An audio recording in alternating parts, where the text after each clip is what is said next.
These are the worst parts about being a Cambridge student according to Cambridge students. So I thought I'd take a look, as I'm going to be a new student starting in October, so hopefully it's not the workload.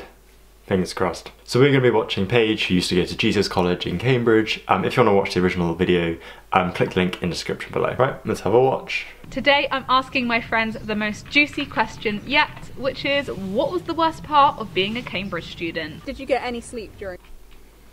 Okay, I think this will be a good question. Did you get any sleep during term time? I'm hoping the answer is yes, because I feel like you need sleep. I feel like if you work too much, you're going to get no sleep.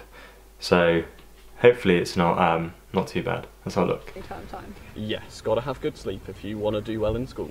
Yeah. Accurate. You've got to get good sleep to do well in school. That is so true, so true. Okay, that's good. Oh yeah, I got plenty of sleep. I mean, some people can do it where they just stay up late all night working, do all-nighters and stuff. But I don't know, I just think that if I don't get my sleep, then my work is of lower quality, so I just don't see the point. Especially... That is very true. There's a really good book called Why We Sleep by Matthew Walker. Really, really recommend it. It basically details how if you pull all-nighters all the time, I mean, your work's just going to plummet. There used to be a sign actually in the Durham University Library that said getting 1 hour extra sleep per night could raise your grades by, I think it was like 10%, maybe more. I can't remember the exact stat, but it was a lot. Okay, here's the big juicy question. What part about being a Cambridge student was the worst? Let's have a look. Let's find out. Hopefully it's not the workload. Quite a lot of work to do. No, that's literally exactly what I didn't want them to say. Okay, well let's hope the rest don't say the workload. I had to work sometimes. Can I tell the story? What's the story? So the story is I was in a college bar in Durham and this girl asked me like, oh, what uni do you go to? And I try and like brush it off. But then she asked me again, I was like, oh, Cambridge, and she just walked away from me. I'm so sorry. I didn't expect Durham to come up in this. What? Oh no. That's not representative of all of Durham. Most of Durham are Cambridge and Oxford rejects. Okay, they're not really, but if anything, they're probably just jealous and they walked away because they wanted to go there.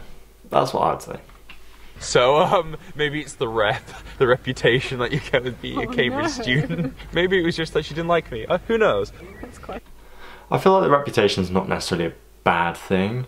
I feel like some universities have worse reputations. I mean, I feel like Cambridge is very kind of international and the reputation is relatively positive. At least that's what I'm trying to tell myself. The hardest thing about Cambridge was the reality not living up to the expectations. So I don't know, like I've dreamed about this since I was like in year 9 when some...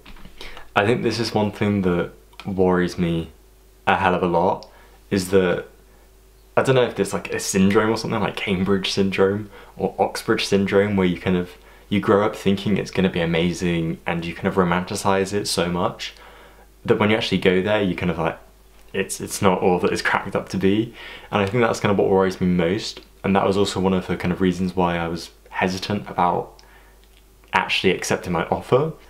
I didn't want to come to Cambridge and then realise, oh, it is literally just exactly like Durham, which I feel like is going to probably end up being that way. Just kind of being able to go into Cambridge knowing it's not going to be this fairy tale, that it's not going to be romanticised, and that it's just a normal place, I think is probably something that I need to kind of do to ground myself and not be kind of disappointed when I go.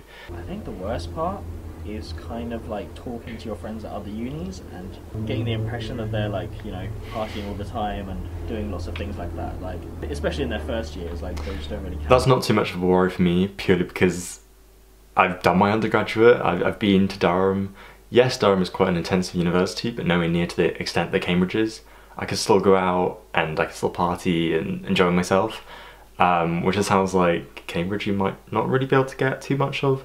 But that doesn't bother me too much, purely because I've kind of had that experience already. It would still be nice to kind of go out a little bit and stuff, but I do understand that I'm there for the work rather than to party necessarily. So that's a fair point, I'm not too worried about that. Right. Although thinking about that, I guess the hidden message in there is that they can't go out and party as much because the workload, which is not what I wanted. So yeah, I guess there's a couple of people that have said the workload is the worst part. Yeah, and that stresses me out. I was going to say the work. I was gonna say, I'd say at Durham I probably spent less time working and more time just doing what I wanted. So having to flip the switch and kind of spend more time working and focusing on academics rather than doing what I want to do is going to be a bit of a change. And for people watching that are going to Cambridge and again worried about the workload just like I am, I think it'll always be kind of hyped up as in like this is the worst thing about it, but well, people go to Cambridge and Oxford because they enjoy their subjects, so it can't be that bad. So when they just say the workload, it's probably more like, oh, it's just quite a lot of stuff to do, but if you enjoy it, it's not going to be that bad. I actually loved the learning and I loved the intensity, and I always Exactly what I just said. They're going to say the workload, but they loved it. said that I couldn't see myself at any other university because I get bored when I don't have stuff to do. So maybe not the workload. As much as I complained about it as a student, I do actually think it wasn't the worst thing. What is the worst thing? I do think a lot of people complain about the workload regardless of where you are. I mean, I know in Durham in my third year I wanted to drop out like around Christmas time because it was just so much more work than I was ever used to. Maybe the stereotypes. I know a lot of people back home said, oh, if you go to Cambridge you're going to change, you're going to become super posh and think you're better than everyone, and it's just not true. But also, because we're graduates, like I feel like I'm looking back with rose tinted glasses. Yeah, I forget like the late nights of crying and stressing and deadlines and... Again, that's what I don't want. Late nights of crying, stressing and deadlines. How much the work can pile up in term time. Why is everyone saying the workload? I actually thought it wasn't going to be much of a thing. I thought everyone's going to say, oh yeah, I didn't like this or that, and everyone's like, then like, oh my god, there's so much work. Get very stressful. It can feel like you want to do a lot of stuff like other than work, but you kind of have to limit that because of work. Well, maybe if the term was a bit longer and like the work was spread out a bit more, then it will be more doable. Yeah, so I guess 8-week terms are pretty short in comparison to say 10-week terms. Obviously you're cramming an extra 2 weeks into those 8 weeks. That's not ideal, but I guess maybe that's why the workload is so heavy, just because it's a lot. So I'm kind of hoping that it'll be a bit more relief kind of after you finish your kind of term. The worst part of being a Cambridge student for me was the fear of failure that I had throughout my time. And getting a degree and passing my exams was something I really cared about. Yeah, I guess fear of failure, that's actually quite an interesting one. I think obviously going to somewhere like Cambridge, people expect you to be one of the brightest minds in the world. Not the world, but they expect you to be one of the brightest people in the country. So then I guess you have that expectation that you've done well in previous academic routes, so they probably expect you to do well. So I guess it's that expectation that's been kind of weighing down on your shoulders.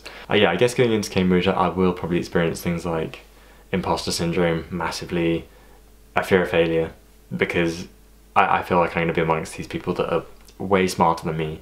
The people that have kind of gone in with these like straight A stars at A level. So yeah, I definitely feel like there's going to be that level of kind of fear going into it, but everyone's in the same boat going into it, and you just have to remember that.